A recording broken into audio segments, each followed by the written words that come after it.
This podcast was recorded on the ancestral lands on Treaty 1 territory, the traditional territory of the Anishinaabe, Cree, Oji-Cree, Dakota, and the Dene peoples, and on the homeland of the Métis Nation. This is Humans on Rights, a podcast advocating for the education of human rights. Here's your host, Stuart Murray.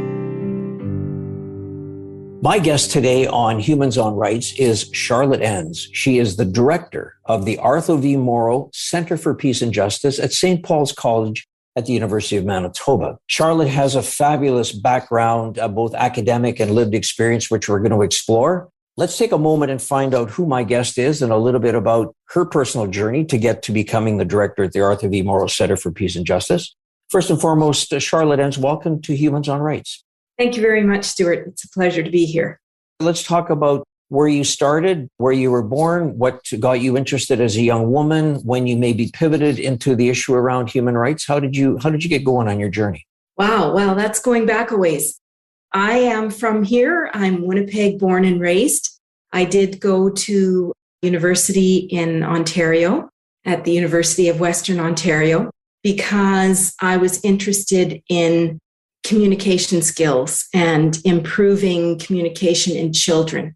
I had done some volunteer work at that organization's name has changed many times, but Society for Manitobans with Disabilities. Now I think it's called Manitoba Possible. I did some volunteering there as a teenager and really enjoyed working with the students who use different ways of communicating than spoken language. And so I went to Western to take their communication disorders, speech language therapy program, which we still don't have a program for that here in Manitoba. That's why I went out there initially. And through that process, I ended up getting very interested in working with deaf children, and particularly deaf children whose first language is sign language. Here in Canada, it's primarily American Sign Language. And what I realized in working with those children and that community is, my program was very clinically focused, which had a lot of positive things about it. But in that medical model, the individual is often the source and the solution to the problem. And so you look at remediating that person to make them more normal, so to speak. And what working with deaf children and the deaf community confronted me with this real dissonance between that medical model and then when I would go and interact with deaf people, I was the one with the problem. I didn't know sign language. I realized that normal is really a moving target, and we need to broaden what that is in terms of our understanding in that way.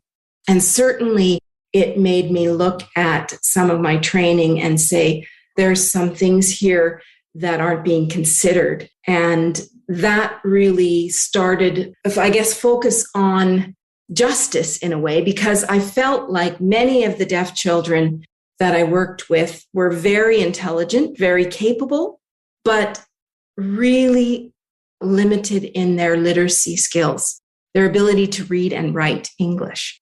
And I felt that that was a real injustice. And it was because of the way we've been teaching them, I think, and expecting them to learn to speak and listen and not focusing on the abilities that they do have to use language in a different form, in a different modality through sign language. So let me just explore that for 1 second, because I think that, there's so many angles here to talk about and touch on, and particularly as you talk about sort of an injustice and it becomes a human right. But Charlotte, when you were younger, you were in, sort of grade 1 to 12, and you started to get involved in volunteering, and you started to, at that point, interact or be in a position where you could interact with children who were deaf. How was it that you came upon that? Like a lot of kids, they spend time in areas of sports and doing different things or learning music. I mean, this is quite a very interesting area that has really kind of been something that you have used to make a difference. And we're going to talk about that. But let's go back to how you got involved in that. I had very good advice from a teacher. And so I told teachers, well, my father always said teachers are next to angels. So there was a lot of respect for teachers in our household too. He would say that if I criticized a teacher, obviously that was his comeback. He didn't like to listen to any of that. And I think that's a good way of looking at things. I loved teaching. I mean, I was one of those kids that set up my dolls in a classroom format and had my little chalkboard and pretended to teach all the time. In fact, my younger brother will definitely admit that he was put through a lot of lessons and activities as one of my students. When I was in high school, there was there were lots of teachers. And so, it wasn't really advised that maybe you go into teaching because they didn't need any more teachers, so to speak. And if you did, you should really specialize in something. And although I did quite a few sports, and I thought about being a phys ed teacher, it wasn't my passion in the same way as some other things. And same with music. I loved music, but I thought, I don't know if I could teach that. I thought, one of the things I'd really be interested in is this idea of children that struggle to learn or, have difficulties. And one of my teachers said, well, before you make that decision, you should really do some volunteer work with children with disabilities and see if you like that. It was very good advice. And that's how I got involved with that. And I ended up working at a camp in the summer. And it was, really a positive experience. And I mean, there was a young woman, young girl, I guess, in a teen drop-in group. We were playing cards. And I believe she had cerebral palsy. She was in a wheelchair. She was nonverbal, so non-speaking. And she didn't really have any other way of communicating than kind of grunting and pointing and that sort of thing. And we were playing cards, and she was getting very agitated and moving around and sort of squirming in her chair and making noises. And I couldn't figure out what was going on. And this happened several times. And finally, what we figured out is she was trying to tell me that one of the other boys was cheating. And so I thought, this isn't right either. Why? She knows a lot of what's going on here, and yet she can't tell us about it. Right. And so that's why I'd never really heard of a speech therapist growing up. I mean, they're not that common, and certainly back in the 60s and 70s, they wouldn't have been in schools very much. So that's what got me interested in that area to begin with. Yeah. And it's an interesting thing, Charlotte, because as we as society have sort of developed at some point, a lot of those children, and even maybe you might argue, because you're an expert in this area, that even today that there's this quote, sort of normal. You got to be sort of a norm. There's this normalcy. And that means that you should be able to have all of the faculties, that you should be able to walk and speak and do all of the things. And not every child, not every human being has that ability. And they typically, years gone by, would get left behind. I mean, if there's something wrong with you, then you sort of, let's move them aside because, they don't seem to fit, quote unquote, the norm. For you to sort of see that at your young age and sort of get so passionate about it, must have had made such a lasting impression upon you, because you've gone on to do research to talk about how to improve that. And tell us a little bit about how you have used the experience when you were in high school and the experiences you just shared with us to advance some of the opportunities with children who, and I want to be careful because, every time I use a term, I want to make sure that if I don't say it properly, Charlotte, please correct me. But you talk about the word maybe with children with learning disabilities. And I don't know if that is a negative attachment or if that, in fact, is what is deemed to be sort of the term that people will use in today's society. Yes. And I mean, that does change. And I think it does depend on the individual. I do use that term, learning disabilities. Sometimes it's just referred to as learning differences, which maybe takes it away from that deficit kind of idea. And I think that's really what you want to get to. There are a lot of differences between people, but they don't have to matter in a negative way. And I think that's where hopefully we're getting to with a lot of the things that we're learning about about differences in people, but they're there. We don't want to ignore that. It does mean you have to do some things differently or that they are differently abled, but it doesn't mean that they can't participate, and even partial participation is completely acceptable. And that's the way I think our schools are moving and our society as well. And are you finding, Charlotte, are we starting to get to a point now where schools are becoming more inclusive so that, children that might be in a chair, so they need wheelchair access to get in and around schools, in and out, or issues where people have, they have to sign, for example. Are they starting to integrate that more and more in the grade school level, or is that something that still is very much a work in progress? It's hugely improved, I would say, and there's huge differences and definitely moving towards that. It is still a work in progress. I think it's very challenging for schools for every school to meet all the various needs of all children. Some of the children require very specific expertise. And so you can't always have that available everywhere. But I think all schools can be welcoming and make efforts that way. And I think that's the general approach, certainly across Manitoba and Canada, and becoming that way throughout the world, which is very positive. And I think that's really important. And yet, I know there's always, I teach a course on this, obviously, at the university. And I try to frame the course around paradoxes, because I think that within inclusion, there are still some unresolved issues. And can they ever be resolved in a way that meets everyone's needs is a big question. But, one of those paradoxes is how do you include and be welcoming to everyone, but still respect some of the unique cultures and the unique characteristics of people, so that there's a place for fostering that, which is often done with when people gather, who are similar, have similar values, similar beliefs, similar ways of being in the world. And yet inclusion kind of encourages everyone to mix and be together and be open in that way. And so you want to maintain some of that identity and some of that understanding of who they are in a unique way, but also, be welcome to everyone. And it's challenging.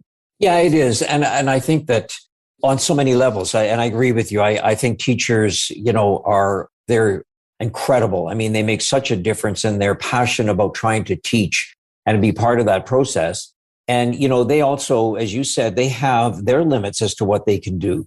Because if you really sort of step back and looked at, kind of in maybe a utopia sort of setting, being at school, it started, was always the 3 R's kind of started. And then it's, kind of moved away from that and started to morph into really looking at education as a part of what we are as a society. And so understanding that there are differences in students, understanding that they learn in different ways, the notion around conversations about a girls only school, and my 2 daughters went to Balmoral Hall for a couple of years and then went to a mixed school. And so, there's great conversations around that. And I think it's fantastic. One more thing before we move on to this whole issue of the Mauro Centre for Peace and Justice, Charlotte. I learned when I was at the Canadian Museum for Human Rights, as we were going through our content, that a lot of on the written word, we had to have French and English, of course, being a national museum and Canada being a bilingual country. But it would also, I learned, and this is one of the things that was incredible for me about being part of that museum project, is there was a lot of learning for me. But I did learn, of course, that you have ASL, which is English Sign Language, but also LSQ. So that as you're doing, and I believe it's still called LSQ, am I correct, for the French part of that? Yeah. You've got, to be able to sort of sign in both languages, which is super important. But I sort of just learned that. So I just look at the involvement that you've had, and I really admire what you've done and what you continue to do, because it is really a part of who we are as a society. And I love the way that you talked about the fact that you saw it as an injustice, because that's clearly what it is. Yes, absolutely.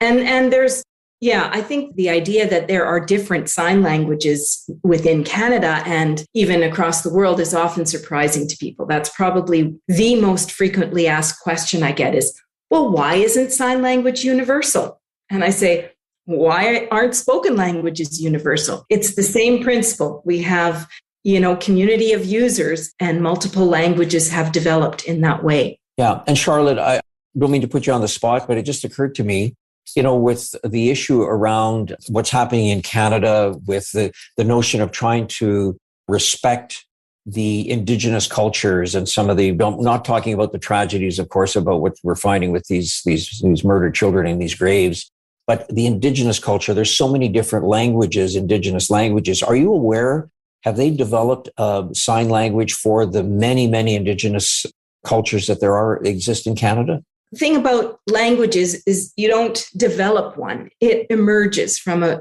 community of users. And there certainly is research that, for exactly the reason you say, because the First Nations people have so many different languages and different nations across North America, they actually communicated with each other through signs, through hand gestures and that kind of thing. The best information on this is actually in the Smithsonian Institute in Washington, D.C. They have some recorded video of some very early First Nations leaders communicating, because they traded amongst each other as well and interacted. And so because they didn't speak the same language, they created this system. We don't have great records for that. It isn't something that was ever used to teach children or in schools or any kind of formal way. It was used as this kind of intermediary language to interact. But there certainly are Indigenous deaf people now across North America who are trying to revitalize some of those signs, trying to incorporate First Nation perspectives into signs. There's been a lot of changes to some of the signs that were used to represent, like the sign for Indigenous has also changed, just like we use the word Indigenous or First Nations now. Those kinds of terms have entered into American Sign Language. That's the sign language I know and use. So I'm sure it has influenced other sign languages as well. But I don't know of any, like in working with Indigenous deaf children, it's another language that they need to learn. And right now, typically it is ASL that's being used, at least in Manitoba, with those kids. Yeah, no, fair enough. And I appreciate that explanation. So let's pivot a little bit now about what you currently do as the director of the Arthur V. Mauro Centre for Peace and Justice, as I said, at St. Paul's College here at the University of Manitoba. Tell me about not that there's a typical day, but what sorts of things are you working on as the director of the center? Charlotte, what sorts of things, particularly through this COVID piece, are there things that you've pivoted or changed to, or what are you currently working on out at the center right now? Okay, well, first I should just explain that the center is just a small portion of my work. I'm still primarily a faculty member in the Faculty of Education and do my teaching and research in that area. And the directorship is something that kind of is on top of some of those tasks. And the purpose of the center is primarily as an outreach and promotion, community promotion kind of work. So a lot of what we do there is to bring together various scholars within the university, because peace and conflict studies, although we have a program in peace and conflict studies, it's very interdisciplinary. So you have people across the university and that area who do work that supports peace and justice in different ways. And so what we try to do is give them an opportunity to share their work with the community. And we do that in several different ways. The most typical probably is sort of our brown bag lunch presentation sessions. We've typically done that on campus, and this past year they were all online. And I think that was actually a really great forum because we had much larger audiences than we do. People didn't have to navigate parking, getting to Fort Garry campus and all those sorts of things. So it catered to, or it was more accessible to people beyond just those who are on campus anyway. What we've been doing in this past year is featuring a lot of the alumni from the Peace and Conflict Studies program. So people who have graduated from that program and are working in the field actively came and shared some of their research and some of their work over the year. And we plan to do that this next fall term as well, because all of those sessions, which happen usually about 3 or 4 each term, are also going to be online. I wish I could tell you what's coming up, but we haven't finalized that schedule yet, but that will be out soon. Okay, excellent. And thank you for that explanation, Charlotte. I appreciate it. One of the things that I know the founder, Arthur Mauro, who is one of these, sort of iconic human beings who's had such a positive impact on not only the city of Winnipeg, but really, frankly, a much broader impact than that. But, his comment, I remember talking to him at one point, Charlotte, and when I was at the Canadian Museum for Human Rights, and he was making the comment that you need peace and justice to then understand what human rights are. And, I love the conversation with him. And I just wondered from, again, your perspective, if somebody said to you, Charlotte, in your capacity, if there was such a thing that we had to focus on one area first or second, would you see that there is a continuum that goes peace and justice into human rights? Or how would you sort of explain that to an audience that was just learning about what the difference is, or if there is, between peace, justice, and human rights? Yeah, well, that's a big question. And I don't think there's any right answer. Obviously, those are all things that are critical and really, in a way, define each other. I mean, what is peace other than people having access to basic human rights and feeling that there is some freedom for them to express themselves in the way they want, for them to grow and learn and develop in a positive way. I probably would agree with Dr. Mauro that you do need to establish some sort of peace in the sense of being able to focus on the needs of society, of community, which then allows the human rights to be there in place for everyone within that community. So if I had to choose what comes first, that's probably the way I would say it as well. And fair enough. And, eloquently said, Charlotte, thank you. Is there a challenge? People always talk about, this strive for world peace. And, it's such a big sort of subject matter to say, well, we need to have world peace. Of course we do. But, that conversation gets so hijacked so quickly because all you have to do is turn on the 6 o'clock news and realize the challenges we have in the world. Stepping back to the notion that, the Mauro Centre for Peace and Justice, they do great work out there, and they're not going to solve world peace in a day, a week, a month, a year. But you're doing some great things to lay some foundations so people can start the educational conversations around those subject matters. Charlotte, can you talk a little bit about some of the things that take place around the, whether it's conflict, peace, and justice, but some of those issues that you're dealing with, or that the center is dealing with?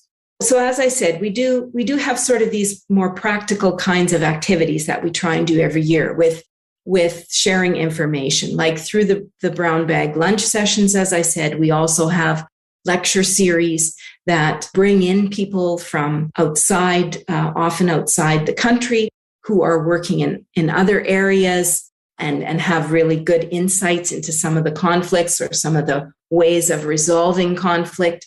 And so we usually bring in people for lecture series in that way. There's also the Storytelling Festival, which happens in the spring, usually in April. Unfortunately, it didn't go ahead last year because there is something really, just like any kind of live performance, you just can't replicate it on video in the same way. And so we made the decision not to hold that festival last year. But the Storytelling Festival, although it is kind of arts-based and entertainment in a sense, it's also very much focused on teaching peace and teaching conflict resolution. And really, I would say that's one of the key strategies that all of what we do at the center is based on. If you can listen to other people's stories, if you can understand other people's points of view, that is the pathway to peace. That is the way that we're going to get to world peace, even if that's an abstract concept in some ways. And so, yeah, that's really a primary focus. Yeah. And I would just ask Charlotte, is there an Indigenous perspective, the whole looking at how Indigenous and First Nations people with their culture, how they look at their form of justice. And it's quite different than sort of when we talk about justice, sometimes we think about law and order justice. Their approach is quite different. Is that something you can share with us about some of your knowledge or experience? Well, I don't want to project like I'm an expert in Indigenous reconciliation or ways of justice, but certainly that's something that has been part of the foundation for the Mauro Institute. I mean, it started off primarily looking like the mission was looking at the Abrahamic faiths. So Jewish, Christian, and Muslim in that way. But certainly Indigenous people being such a big part of Canada has definitely become part of our focus. And I think in this last year, we're taking that on much more seriously to work more closely with the National Centre for Truth and Reconciliation, which is also on the U of M campus, and to incorporate that more into a lot of the things that we're doing. And of course, the Storytelling Festival has always had Indigenous storytellers as part of it. What we've learned from that is that storytelling is, it's a very important part of Indigenous culture. And as an educator, I've learned that it's a very big part of their teaching. And so whenever questions are asked, they're answered with stories. And whenever a conflict arises, there's time to sit and tell stories. What I've learned from that is it's a very effective way of interacting with people, having some kind of a sharing circle to begin any kind of interaction or meeting or discussion, having some way of being aware of where everyone's at and the perspectives they bring before you talk about what you want to accomplish or how to move forward. And I think it goes very contrary to some of the ways that we certainly function at the university. And so it's a really good call to kind of reflect and let's see about how we can do things differently. And I mean, that really is what is so great about university. I mean, it is such a high place of learning and challenging and thinking about different ways and be open. And that notion that it's not a matter of a conversation about who's right or who's wrong. It's just, what's your view and why is your view that way? And how can we kind of come together on that? I want to pivot for a second, Charlotte, to talk about International Day of Peace, which is September 21st, which I believe is also the Indigenous Fall Equinox the same day. The theme, which I Googled and looked up, is The Road to Lasting Peace, Leveraging the Power of Youth for Peace and Security. So that's kind of the thematic for this September 21st International Day of Peace. I Googled the theme of what it is for 2021, and the theme is The Road to a Lasting Peace, Leveraging the Power of Youth for Peace and Security. And I was just going to ask you, when you hear that, and that's the theme, what comes to mind for you? Well, I think that's just an excellent theme right now, because that's really where the change is coming, or the push for change is coming from, and who's going to make the change. I think we have had to recognize in this last couple of years how powerful youth are in driving change in our society. A group that's often been ignored in the past, but when it comes to climate change, when it comes to Indigenous, Idle No More, all these movements are coming from youth. And they are recognizing that things have to change, or they're not going to have a peaceful world or a world to live in any way. And I think it's gotten to the point where that just can't be ignored at all. And in fact, they're really driving a lot of the impact and the actions that people are taking. You've got youth speaking at the UN. You've got youth leading some of the main movements to make this kind of change. And so I think that's really important. And I think it is a good motivation for all of us. This is who we're doing it for. Some of these changes won't affect us in our lifetimes, but we need to be aware of those coming behind us in that way. I support what you're saying when you think about adding to the list. I mean, we could go on, but the Black Lives Matter list, you look at sort of the youth that are driving that conversation, or, south of the border, the, love affair they have with guns south of the border. And after every tragedy, it seems that there's more and more younger people that are coming out and just saying, we have to change this. Their voices are very strong, Charlotte, and I certainly support them. I just sometimes wonder aloud, and I'll ask sort of you the question, are they being given the fair chance or the fair opportunity or the fair platform to take their voice and then look at putting it into action? Because I do think that, one of the things about conversations that we're having today, it's kind of that educate, mobilize, and then take action. And sometimes I wonder if they're not running into roadblocks on the action piece. Well, yes, I think certainly they are. And I don't think that's because of anything they're doing, but because of some of I'm not that I know that much about it, but I think that's really more about other people taking some of the responsibility and supporting that, who are in positions of change. I think that's where the push is going to come from. As they keep pushing, people aren't going to be able to ignore that. And so some of those things will get into the courts, will get into some of the places where change can happen and be taken up by others who maybe have a little bit more authority, more power, more voting say, or whatever it takes. They're having that influence in some way. Are we there yet? No, probably not.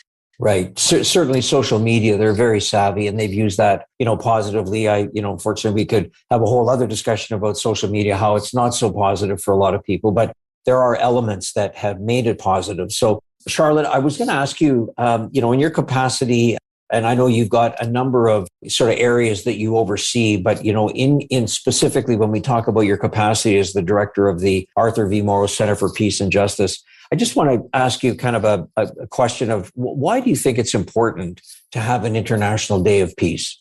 Well, I think it's really important to recognize that, maybe not take it, for us anyway, in Canada, to not take it for granted.